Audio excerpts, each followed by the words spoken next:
اعوذ باللہ من الشیطان الرجیم بسم اللہ الرحمن الرحیم۔ پیارے بچوں السلام علیکم۔ امید کرتی ہوں کہ آپ سب خیرت سے ہوں گے۔ میں آپ کی چھٹی جماعت کی اردو ٹیچر ہوں۔ اس کرو آج لیسن نمبر 6 سے کرو ہاتھی کا وزن ایم کرو اس آج بک ورک۔ سوال نمبر 3، خالی جگہوں کو ان لفظوں سے پر کیجیے جو سبق میں استعمال ہوئے ہیں۔ نمبر 1، دربار میں بہت ڈیش موجود تھے۔ دربار میں بہت عقل مند لوگ موجود تھے۔ دوسرا، کچھ مہینے ڈیش گزر گئے۔ کچھ مہینے اسی طرح گزر گئے۔ تیسرا، منت کا عہد ڈیش سے کر چکا ہوں۔ منت کا عہد خدا سے کر چکا ہوں۔ پتہ گو ژوٗرِم، یہ سن کر ڈیش بہت خوش ہوا۔ یہ سن کر بادشاہ بہت خوش ہوا۔ پتہ گو پٲنٛژِم، جہاں تک ناؤ پانی ڈیش ڈوبی تھی۔ جہاں تک ناؤ پانی میں ڈوبی تھی۔ پتہ گو شیٚیِم، اسے اتنا انعام دیا کہ وہ ڈیش بن گیا، کہ وہ بڑا دولت مند بن گیا۔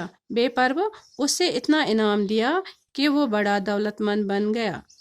پتہ سوال نمبر 4، اپنے جملوں میں استعمال کیجیے۔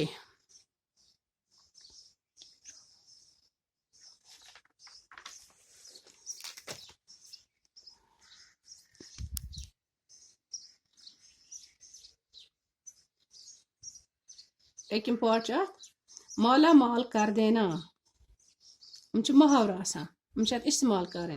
مالا مال کر دینا یہ گو الفاظ، پتہ بنو جملہ ملا انعام سے مالا مال ہو گیا۔ پتہ گوس دویم، کوئی صورت بن نہ پڑنا، میں نے اپنے حالات بدلنے کی بہت کوشش کی مگر کوئی صورت بن نہ پڑی۔ تیسرا، جشن منانا، خوشی کی خبر سننے کے بعد ہم نے جشن منایا۔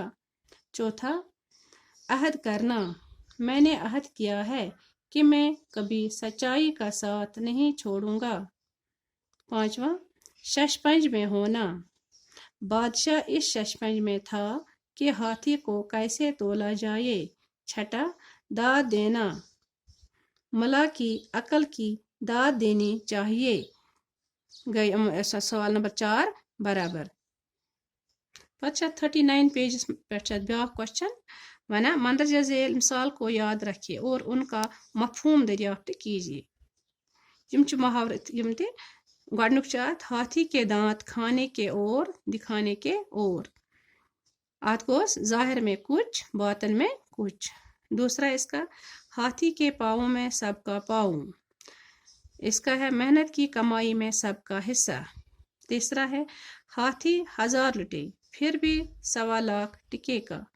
اس کا ہے امیر کتنا ہی غریب کیوں نہ ہو جائے پھر بھی اس کی قدر باقی رہتی ہے۔ وہ گو لیسن نمبر ہاتھی کا وزن یہ گو اس کمپلیٹ۔ باقی شکریہ۔